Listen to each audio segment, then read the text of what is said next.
Today's topic is inventory. So first point is the definition of inventory.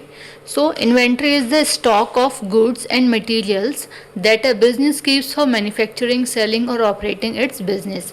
कि जो inventory है वह stock है goods का या फिर materials का, ठीक है, जो कि एक business kept करता है जिससे कि वो स्टॉक की या फिर इन्वेंट्री की हेल्प से गुड्स को मैन्युफैक्चर कर सके, मैन्युफैक्चर करने के बाद उनको सेल कर सके या फिर अपने बिजनेस को ऑपरेट कर सके, अपने बिजनेस में ऑपरेटिंग कर सके डिफरेंट एक्टिविटीज़ की।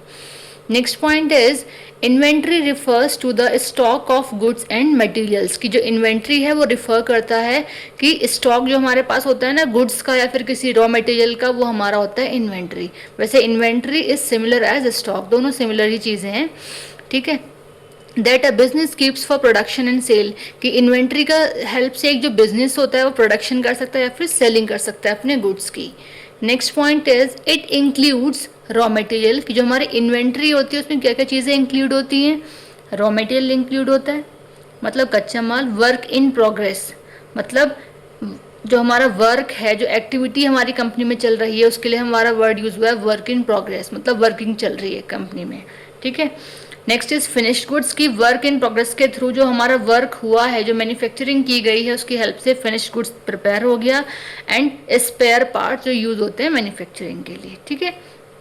Next is inventory is maintained to meet customer demand without delay, कि जो इन्वेंट्री है वो मेंटेन की जाती है कि जिससे हम कस्टमर की डिमांड को मीट कर सकें विदाउट किसी डिले। मतलब कहने का ये है कि इन्वेंट्री हम मेंटेन इसीलिए करते हैं कि जब कस्टमर की डिमांड आए तो बिना किसी डिले के, बिना किसी लेट किए हम कस्टमर की डिमांड को टाइम से फुलफिल कर सकें। Next point is it helps ensure the, ये जो हमारी इन्वेंट्री होती है वो हेल्प करती है किस चीज़ में, कि जो हमारा प्रोडक्शन है, जो प्रोडक्शन फ्लो ऑफ प्रोडक्शन, जो प्रोडक्शन का फ्लो है वो स्मूथ हो सके और जो हमारा बिजनेस है वो परफेक्ट बेसिस पे वर्क कर सके, ऑपरेट कर सके वर्किंग में। Next is proper inventory management help, जो प्रॉपर अगर हम प्रॉपर तरीके से इन्वेंट्री को मैनेज करते हैं तो ये चीज़ हेल्प करती है किस चीज़ में, कि हमारी कंपनी में जो स्टॉक है वो शॉर्ट नहीं होता और ना ही एक्सेस बहुत ज़्यादा मात्रा में होता है। इट मीन्स ना तो बहुत ही कम होगा ना तो बहुत ही ज़्यादा होगा, जो जितना हमें चाहिए होगा स्टॉक मैन्युफैक्चरिंग के लिए उसके हिसाब से हमारे पास स्टॉक अवेलेबिलिटी होगी। ये हमारा स्टॉक या फिर inventory management. Next point is inventory is considered, inventory consider करता है करंट एसेट्स को। करंट मतलब जो अभी हाल फिलहाल में हमारे पास एसेट्स हैं वो। Because it can be sold, ये सोल्ड करता है, बेचता है और यूज करता है with in a short period, ठीक है। Next point is businesses regularly, क्या करते हैं बिजनेस हमारे रेगुलरली बेसिस पे मॉनिटर करते हैं और कंट्रोल करते हैं इन्वेंट्री के लेवल्स को, जिससे कि हम रिड्यूस कर सकें कॉस्ट को और इम्प्रूव कर सकें अपनी एफिशिएंसी को। एफिशिएंसी मतलब वर्किंग एफिशिएंसी की बात कर रहे हैं। इन्वेंट्री में हमारे इंक्लूड्स होते हैं हमारी कंपनी का रॉ मटेरियल मतलब कच्चा माल, वर्क इन प्रोग्रेस मतलब जो वर्क है वो प्रोसेस में चल रहा है, प्रोग्रेस में चल रहा है, ठीक है। फिर फिनिश्ड गुड्स जो हमारे होते हैं वो भी हमारे इन्वेंट्री का ही पार्ट है। MRO सप्लाईज, MRO क्या है हमारा, M stands for maintenance, R stands for repair and O stands for operating supplies, ठीक है। तो ये हमारा है MRO। Now the objectives of inventory. अब इन्वेंट्री का ऑब्जेक्टिव है, first point is meet customer demand on time, कि हम कस्टमर की डिमांड को टाइम से फुलफिल कर सकें with the help of inventory और द मेंटेनेंस ऑफ इन्वेंट्री, ठीक है। Next is avoid stock outs, कि हमें ये चीज़ अवॉइड करनी है कि जो हमारा स्टॉक है वो आउट हो जाए। मतलब कहने का कि हमारा स्टॉक आउट नहीं होना चाहिए, ख़त्म नहीं होना चाहिए, कम नहीं होना चाहिए। उससे क्या होगा, वर्किंग डिले होगी और प्रॉब्लम हमें फेस करनी पड़ेगी। Next is reduce ordering cost, कि with the help of inventory जो हमारी ऑर्डरिंग कॉस्ट होती है वो भी रिड्यूस होने लगती है, कम होने लग जाती है। Next is maintain optimum stock levels, कि इन्वेंट्री से क्या होता है कि जो हमारा ऑप्टिमम मतलब ऑप्टिमम को आप मान सकते हैं एक परफेक्ट लेवल वाला, जो हमारे स्टॉक का लेवल है वो मेंटेन रहता है इन्वेंट्री में। या कह सकते हैं कि इन्वेंट्री में हमें अपने जो स्टॉक होता है उसको मेंटेन करना होता है। Next is improve customer satisfaction, कि अगर हमारे पास प्रॉपर तरीके से इन्वेंट्री है तो उससे हम कस्टमर को सेटिस्फाई कर सकते हैं, उसको प्रॉपर टाइम से गुड्स वगैरह डिलीवर करके। Next is increase operational efficiency, कि अगर हमारे पास इन्वेंट्री है तो उससे क्या होगा, हम ऑपरेशन जो वर्किंग होगी वो परफेक्ट तरीके से करेंगे, तो उससे हमारी एफिशिएंसी भी इंक्रीज होगी। ठीक है, और अगर हमारे पास स्टॉक अवेलेबल नहीं है, इन्वेंट्री अवेलेबल नहीं है, तो हम वर्किंग भी नहीं कर सकते, ऑपरेशनिंग जो होगी, जो वर्किंग चलेगी कंपनी की, वो भी नहीं होगी फिर। Next is handle seasonal demand, कि इन्वेंट्री की हेल्प से जो सीजनल डिमांड होती है उसको भी हम हैंडल कर सकते हैं। इट मीन्स क्या है कि हमें खुद को हैंडल करके रखना है कि किस सीज़न में किस चीज़ की डिमांड होती है, किस सीज़न में हम किस चीज़ की मैन्युफैक्चरिंग करते हैं। फॉर एग्जांपल आप समझिए कि जो हमारा समर सीज़न है उसमें हमारे इन्वर्टर्स की डिमांड होती है, वैसे इन्वर्टर्स की डिमांड विंटर में होती है, बट किस चीज़ की बेसिस पे होती है, जब किसी शादी वगैरह में किसी डोरे सिस्टम में देता है तब वहाँ नीड होती है। अदरवाइज विंटर सीजन में कोई भी इन्वर्टर परचेज नहीं करता, तो उसकी डिमांड हमारी समर सीजन में होती है। और अगर हम बात करें रूम हीटर की, तो उसकी डिमांड हमारी विंटर्स में होती है। तो उनको मैन्युफैक्चरिंग करने के लिए भी तो हमें रॉज चाहिए, रॉ मटेरियल्स चाहिए, तो उस डिमांड को हम हैंडल करेंगे सीजनल बेसिस पे। तो सीजनल बेसिस पे जिस चीज़ की डिमांड है उसके बेसिस पे हमें हैंडल करना पड़ेगा अपनी इन्वेंट्री को। Now the functions of inventory, अब इन्वेंट्री के फंक्शंस हैं। First point is meeting customer demand, कि कस्टमर की डिमांड को हम मीट कर पाए, कस्टमर की डिमांड को हम फुलफिल कर सके, ये हमारा फर्स्ट पॉइंट हो गया। नेक्स्ट इज सपोर्टिंग प्रोडक्शन, कि जो हमारा इन्वेंट्री है वो सपोर्ट करेगी प्रोडक्शन को भी। अगर हमारे पास इन्वेंट्री अवेलेबल है, स्टॉक, अब इन्वेंट्री हमारे काफ़ी टाइप्स की होती है, जैसे मैंने ये सारी चीज़ें कही, सारा पार्ट इन्वेंट्री का है। तो यहाँ अगर हम बात करते हैं कि जो हमारा इन्वेंट्री एक तरीके से वो रॉ मटेरियल है, तो अगर हमारे पास रॉ मटेरियल होगा तभी हम प्रोडक्शन कर सकते हैं, तभी वो हमें प्रोडक्शन में सपोर्ट करेगा। तो कहने का मतलब ये है कि जो इन्वेंट्री है वो सपोर्ट करती है हमें प्रोडक्शन करने में। ठीक। Next is reducing lead time, कि जो इन्वेंट्री है वो रिड्यूस करेगी लीड टाइम को। अब हमारे पास प्रॉपर तरीके से प्रॉपर टाइम में प्रॉपर चीज़ें अवेलेबल हैं, तो जो हमारा लीड टाइम है वो भी रिड्यूस होने लगेगा। Next is buffer against uncertainty, कि with the help of inventory, कि अनसर्टेनिटी हमारी कंपनी में या हमारी फैक्ट्री में जो भी है, मतलब उसमें अनसर्टेनिटी बिल्कुल भी नहीं होगी, क्योंकि हमने हर चीज़ एक परफेक्ट तरीके से मैनेज की हुई है इन्वेंट्री की अगर हम बात करें तो। Next point is decoupling production process, कि जो हमारा प्रोडक्शन का प्रोसेस होता है वो डीकपलिंग बेसिस पे होता है। इट मीन्स कोई प्रॉब्लम वहाँ फेस नहीं होती, हमें परफेक्ट तरीके से हमें पता है कब कितने टाइम में हमें कितना प्रोडक्शन करना है, कब कितने टाइम में किस कस्टमर की डिमांड को फुलफिल करना है, कब किस टाइम में हमें किस मार्केट में कितनी क्वांटिटी में चीज़ों को डिलीवर करना है। तो उसके हिसाब से हम चीज़ों को रीशेड्यूल करते हुए, चीज़ों को मैनेज करते हुए चले जाएंगे और अपना प्रोडक्शन करते हुए चले जाएंगे। तो उससे क्या होगा, हमें प्रॉब्लम फेस नहीं करनी पड़ेगी, टाइम टू टाइम चीज़ें हम फुलफिल कर सकते हैं, ऑर्डर को फुलफिल कर पाएंगे। Now the needs and importance of inventory.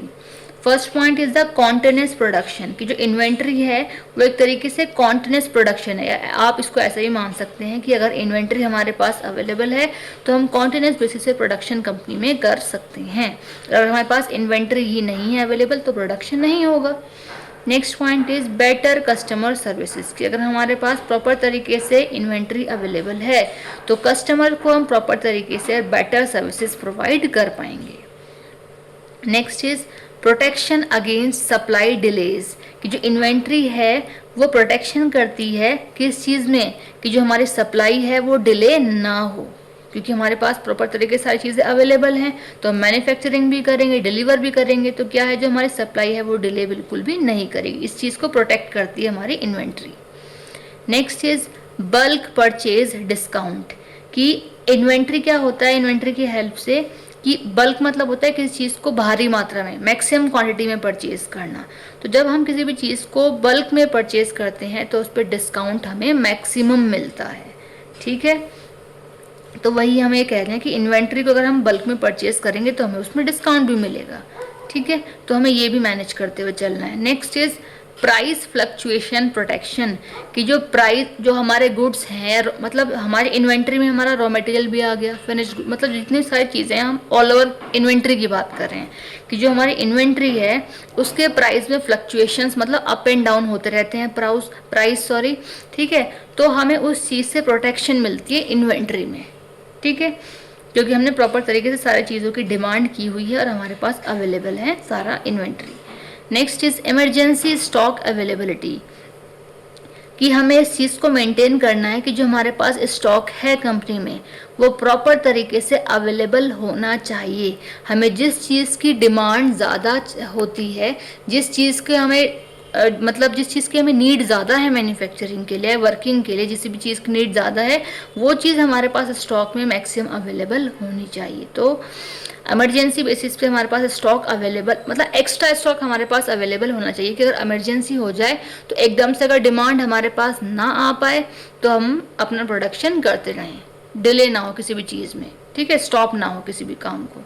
Next is smooth business operations, कि with the help of inventory जो हमारे बिजनेस के ऑपरेशन होते हैं वो स्मूथली चलते हैं, ठीक है।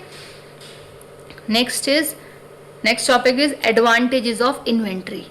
नाउ एडवांटेजेस क्या है इन्वेंट्री के? First point is prevents production stoppage, कि जो हमारी इन्वेंट्री है वो प्रिवेंट करती है किस चीज़ में, कि जो हमारा प्रोडक्शन है वो स्टॉप नहीं होता, क्योंकि हमने इन्वेंट्री ऑलरेडी मेंटेन की हुई है, मैनेज की हुई है।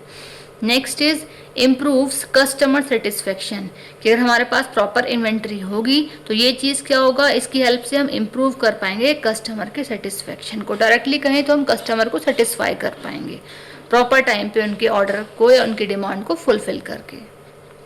Now the next point is allows bulk purchasing, कि जो इन्वेंट्री है वो अलाउ करती है कि हम बल्क में परचेज कर पाएँ। मतलब जैसे हमें रॉ मटेरियल लेकर के आना है तो हम रॉ मटेरियल बल्क में परचेज करेंगे, पता है हमारा तो मैन्युफैक्चरिंग होती रहती है, प्रोडक्शन हमें करना ही करना है, डिमांड आ जाए तो कल आ ही जाएगी हमारे पास, अगर अभी फ़िलहाल नहीं भी है डिमांड तो बल्क में अगर हम परचेज़ करेंगे तो जो भी हम चीज़ परचेज़ कर रहे हैं रॉज में तो वो हमें सस्ती मिलेगी, कहना चाहें वो चीप क्वांटिटी, मतलब बहुत चीप तो नहीं लेकिन हाँ इन कंपैरिजन टू कि अगर हम किसी भी चीज़ को कम क्वांटिटी में परचेज़ करते हैं, ठीक है, तो उसके कंपैरिजन में अगर हम बल्क में परचेजिंग करेंगे तो वहाँ हमें कोई भी जो चीज़ है वो सस्ती मिलती है, ठीक है। नेक्स्ट इज, तो इसमें हमारी कंपनी का प्रॉफिट है। Next is protect against shortage, कि जो इन्वेंट्री है वो प्रोटेक्ट करती है हमें कि हमारे पास किसी भी चीज़ की शॉर्टेज नहीं हो, ठीक है, क्योंकि हमने एडवांस में चीज़ें पहले से पहले अपने स्टॉक अवेलेबल करके रखा है। Next is increase sales opportunities, कि जो इन्वेंट्री है, इन्वेंट्री की हेल्प से जो हमारी सेल्स अपॉर्चुनिटीज़ हैं वो इंक्रीज़ होती हैं। क्यों होती हैं? क्योंकि हमने इमरजेंसी बेसिस पे सारा स्टॉक अवेलेबल किया हुआ है, तो अगर हमारे पास ऑन द स्पॉट भी डिमांड किसी की आती है, हमें अपॉर्चुनिटी मिलती है कि हम उसकी डिमांड को फुलफ़िल कर पाएँ, तो हम ऑन द स्पॉट उस कस्टमर की डिमांड को भी फुलफ़िल कर पाते हैं, ठीक है। तो ऐसी कोई भी अपॉर्चुनिटी हमें अगर मिल रही है तो with the help of proper maintenance of inventory हम उस चीज़ को फुलफिल कर सकते हैं। Now the disadvantages of inventory. अब इन्वेंट्री की डिसएडवांटेजेस भी हैं, जैसा कि मैं हमेशा बताती हूँ अगर किसी चीज़ के प्लस पॉइंट हैं, किसी चीज़ के प्रॉफिटेबल पॉइंट है तो नेगेटिव पॉइंट भी हैं, तो वही हमें देखना है। First point is high storage cost, कि अगर हमने किसी भी मतलब कोई भी जो हमारे पास रॉ मटेरियल है, कोई भी जो हमारे पास स्टॉक है, अगर हमने उसके इमरजेंसी बेसिस के लिए एक्स्ट्रा मंगा करके रखा हुआ है तो हमें से इसको स्टोर भी करना पड़ेगा, तो उसकी स्टोरिंग कॉस्ट भी तो इंक्रीज़ होगी, ठीक है। जैसे वेयर हाउस है, वेयर हाउस में हमने बहुत एक्स्ट्रा क्वांटिटी में चीज़ें रखी हुई हैं, तो उसका हमने जो वेयर हाउस है उसका भी तो हमें एक्सपेंसेस लगेगा, तो इतनी ज़्यादा क्वांटिटी में भी हमें चीज़ें वहाँ पे अवेलेबल नहीं रखनी, तो ये भी एक तरीके से लॉस हो सकता है। Next is risk of damage, कि अगर हमने चीज़ें रखी हुई हैं अपने पास एक्स्ट्रा तो उसमें रिस्क है कि वो चीज़ें डैमेज भी हो सकती हैं। अब डिपेंड करेगा कि वो चीज़ें हैं क्या, ठीक है। फॉर एग्जांपल वुडन, अगर हम कोई फर्नीचर बनाते हैं, वुड हमारे पास रखे हुए हैं, ठीक है, तो अगर फॉर एग्जांपल बारिश के मौसम में हमारे पास मैक्सिमम क्वांटिटी में जो रॉज है, रॉ मटेरियल रखा हुआ है, वुडन है, तो दीमक लग सकती है, सीलन आ सकती है उसमें, तो इस तरीके की प्रॉब्लम फेस करनी, तो एक तरीके से रिस्क है, डैमेज हो सकती है वो चीज़ें। Next is risk of theft. अब चोरी की भी हमें टेंशन है कि जो अगर हमने एक्स्ट्रा क्वांटिटी में चीज़ें मंगा के रखी हैं कि वो चोरी ना हो जाए, ठीक है, तो उसकी भी सेफ्टी रखनी पड़ती है, सिक्योरिटी गार्ड वगैरह रखना पड़ेगा, हर चीज़ रखनी पड़ेगी हमें, कैमरेज लगाने पड़ेंगे, तो वो भी पार्ट ऑफ एक्सपेंसेस ही तो है। Next is capital gets blocked, कि जो हमारी कैपिटल है, जो हमने पूंजी किसी भी चीज़ में लगाई हुई, अगर फॉर एग्जांपल हमने इन्वेंट्री बहुत एक्सेस में परचेज करके अपने पास रखी, इट मीन्स क्या है, हमने अपनी कैपिटल, अपना पैसा कहीं ना कहीं लगाया हुआ है, तो एक तरीके से वो अमाउंट हमारा ब्लॉक रखा है, अगर वो अकाउंट में होता तो हम कहीं ना कहीं उसको और कहीं इन्वेस्ट कर सकते थे, ठीक है, या फिर हमें बैंक से भी इंटरेस्ट मिलता, बट अगर हमने कोई चीज़ परचेज करके रख दी तो वो चीज़ हमारे पास एक तरीके से ब्लॉक्ड हो गई, उस चीज़ को हम कंज्यूम नहीं कर सकते कहीं जब तक उसकी डिमांड नहीं होगी। ठीक है, नेक्स्ट चीज़ इन्वेंट्री मैनेजमेंट कॉम्प्लेक्सिटी, की जो इन्वेंट्री मैनेज करना होता है वो कॉम्प्लेक्स भी हो जाता है कभी कभी, क्योंकि हमें नहीं पता कि आगे डिमांड होगी नहीं होगी, या डिमांड अगर होगी भी तो कितनी डिमांड होगी, तो उसके बेसिस पे हमें कैसे पता चले कि हम कितने क्वांटिटी में जो स्टॉक को या इन्वेंट्री को अपने पास अवेलेबल कराएं या फिर डिमांड करें उसकी, तो ये प्रॉब्लम हो सकती है। Now the types of inventory. अब इन्वेंट्री के टाइप्स कितने हैं? फर्स्ट जो हमारा टाइप है वो है रॉ मटेरियल, जिसको हम बोलते हैं कच्चा माल। अब इसमें क्या लिखा है, फर्स्ट जो है point, raw material are the basic materials, एक बेसिक मटेरियल होते हैं जो कि यूज होते हैं मैन्युफैक्चर करने के लिए किसी भी प्रोडक्ट को। ठीक है, नेक्स्ट पॉइंट क्या कहता है, they are purchase from suppliers. हम रॉ मटेरियल्स को परचेज करते हैं सप्लायर से, जो कि बल्क क्वांटिटी में सप्लाई करते हैं हमें किसी भी रॉ मटेरियल को। Next is these materials have not yet entered the production process, कि रॉ मटेरियल क्या होता है, एक ऐसा मटेरियल है जो अभी एकदम तुरंत से हम उसको प्रोडक्शन प्रोसेस में, मतलब कि अभी जो करंट बेसिस है प्रोडक्शन प्रोसेस में नहीं चल रहा। ठीक है, एग्जाम्पल समझिए, स्टील फॉर कार, हमारी कोई कंपनी है जो कार मैन्युफैक्चर करती है तो हमने स्टील अपने पास रखी हुई है। ठीक है, नेक्स्ट है वुड फॉर फर्नीचर, हमने फर्नीचर बनाने के लिए वुड रखा हुआ है। ठीक है, फ्लोर फॉर ब्रेड, ब्रेड बनाने के लिए हमने फ्लोर रखा हुआ है। तो ये एग्जाम्पल हुआ है रॉ मटेरियल की, कच्चा माल। ठीक है, नेक्स्ट है second point, work in progress, जो बार बार रिपीट हो रहा था, अब क्लियर हो जाएगा आपको। ठीक है, वर्क इन प्रोग्रेस इन्वेंट्री, तो work in progress inventory consist करती है पार्शियली फिनिश्ड प्रोडक्ट, जहाँ जो हमारा प्रोडक्ट है वो पार्शियली, जो मतलब पार्शियली जहाँ पे जो हमारा प्रोडक्ट है वो फिनिश्ड हो जाता है। तो they are not ready for sale, मतलब जहाँ प्रोडक्शन प्रोसेस में चल रहा होता है बट वो फाइनली प्रिपेयर नहीं होते। ठीक है, example, a car being assembled in a factory, एक कार जो हम बना रहे हैं उसके जो पार्ट्स हैं वो असेंबल्ड हो रहे हैं फैक्ट्री में, हुए नहीं हैं, हो रहे हैं, प्रोसेस चल रहा है, तो वही है हमारा वर्क इन प्रोसेस कह दो या वर्क इन प्रोग्रेस कह सकते हैं, एक ऐसा वर्क जो प्रोसेस में चल रहा है, कंप्लीट नहीं हुआ। ठीक है, नेक्स्ट थर्ड है हमारा टाइप फिनिश्ड गुड्स इन्वेंट्री। अब इसमें नाम से इसके समझ में आ रहा है कि एक ऐसी इन्वेंट्री जो फिनिश्ड गुड्स हैं, हमारे प्रॉपर तरीके से बने हुए हैं सेल करने के लिए। फर्स्ट पॉइंट क्या कहता है, finished goods are completed products, completed products होते हैं क्योंकि रेडी होते हैं सेल करने के लिए कस्टमर्स को। Second point is they have passed all production stages, ये पास कर लेते हैं सारे प्रोडक्शन के स्टेजेस को। ठीक है, they are stored in warehouses और रिटेल स्टोर्स, ये स्टोर किए जाते हैं वेयर हाउस में या फिर रिटेल स्टोर्स में। ठीक है, now example is ready to sale television, की जो हमारी जो टेलीविज़न है बिल्कुल रेडी हैं सेल करने के लिए, शूज़ रेडी हैं, बिस्किट्स रेडी हैं सेल करने के लिए, प्रॉपर तरीके से पैक होकर रखे हैं, बस हमें किसी को डिलीवर कर रहे हैं। ठीक है, तो एग्जाम्पल हो गया हमारे फिनिश्ड गुड्स इन्वेंट्री का। Now the fourth type is MRO inventory. अब MRO में क्या, M stands for maintenance, R stands for repair and O stands for operating. तो MRO इन्वेंट्री जो है वो इंक्लूड होती है उसमें आइटम्स जो कि यूज़ होते हैं सपोर्ट करने के लिए प्रोडक्शन को, not to make the final product, ये फाइनल प्रोडक्ट को नहीं बनाते।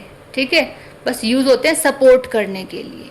ठीक, these items help maintain machines and equipment, ये जो आइटम्स होते हैं वो हेल्प करते हैं कि हम मेंटेन कर सके अपनी मशीन्स को और अपनी कंपनी के इक्विपमेंट्स को। ठीक, next is they are essential for smooth operations, ये बहुत ही एसेंशियल होते हैं, इंपॉर्टेंट होते हैं जिससे कि हमारी कंपनी की जो ऑपरेशंस हैं वो स्मूथली बेसिस पे रन कर सकें। अब एग्जाम्पल से आपको क्लियर होगा, जैसे लुब्रिकेंट्स हो गए, क्लीनिंग सप्लाईज हो गए, सेफ्टी ग्लव्स हो गए, ठीक है, नट बोल्ट्स हो गए, हमारे मशीन्स के टूल्स हो गए, तो ये सारे एग्जाम्पल हमारे MRO इन्वेंट्री के हो गए। ठीक है, now the fifth is transit या फिर पाइपलाइन इन्वेंट्री। अब ट्रांजिट इन्वेंट्री रिफर्स करता है ऐसे गुड्स को that are being transported from one, जो कि ट्रांसपोर्ट किए जाते हैं एक लोकेशन से दूसरी लोकेशन पे। ठीक है, ये हेल्प करते हैं कॉन्टिन्यूस सप्लाई में, कि हम कॉन्टिन्यूस बेसिस पे उनकी सप्लाई कर सकें। Next is these goods have been ordered but have not yet reached, इन्हें हम ऑर्डर तो कर सकते हैं, बस एकदम से हमारे पास नहीं पहुंचते। अब एग्जाम्पल आप समझिए इसका, जैसे products being shipped from manufacturer to retailer, जैसे हमारे प्रोडक्ट्स हैं उन्हें हमने शिप कर दिए कहाँ के, मैन्युफैक्चरर से रिटेलर के पास के लिए, ठीक है। तो ये हमारे ट्रांजिट हैं कि इनको हम ट्रांसफ़र कर रहे हैं, ठीक है। लास्ट पॉइंट बोल दो या फिर लास्ट टाइप बोल दो, वो है हमारा बफर या फिर सेफ्टी इन्वेंट्री। अब ये कौन सी इन्वेंट्री है? So buffer inventory is extra stock. ये एक्स्ट्रा स्टॉक होते हैं जो कि कीप किए जाते हैं हैंडल करने के लिए अनएक्सपेक्टेड डिमांड को और सप्लाई को, ठीक है। अब हमें नहीं पता कि कब किसी कस्टमर की डिमांड कैसे आ जाए, तो अनएक्सपेक्टेड जो डिमांड और सप्लाईज होती है, मतलब अनएक्सपेक्टेड जो डिमांड होती है उसको हम फुलफ़िल कर सकते हैं इसकी हेल्प से, और इसकी हेल्प से हमारी जो सप्लाई है वो डिले नहीं होती, ठीक है। It helps prevent stock outs. ये हेल्प करता है कि हम प्रिवेंट कर सकें अपने स्टॉक को आउट होने से, मतलब स्टॉक हमारा आउट ना हो, स्टॉक हमारा ख़त्म ना हो, फिनिश नहीं होना चाहिए, ठीक है। Example, grocery store keeping extra rice before the festive season, कि जो एक ग्रॉसरी स्टोर है वो अपने पास क्या रखता है, राइस मंगा करके रखता है, जिससे कि फेस्टिवल सीजन में उसकी जो डिमांड है वो मतलब कस्टमर्स की डिमांड है उसको फुलफिल कर सके, उसके पास जो स्टॉक है वो आउट ना हो, फिनिश ना हो, ख़त्म ना हो, ठीक है। क्योंकि उसे पता है फेस्टिव सीजन में किस किस चीज़ की डिमांड होती है।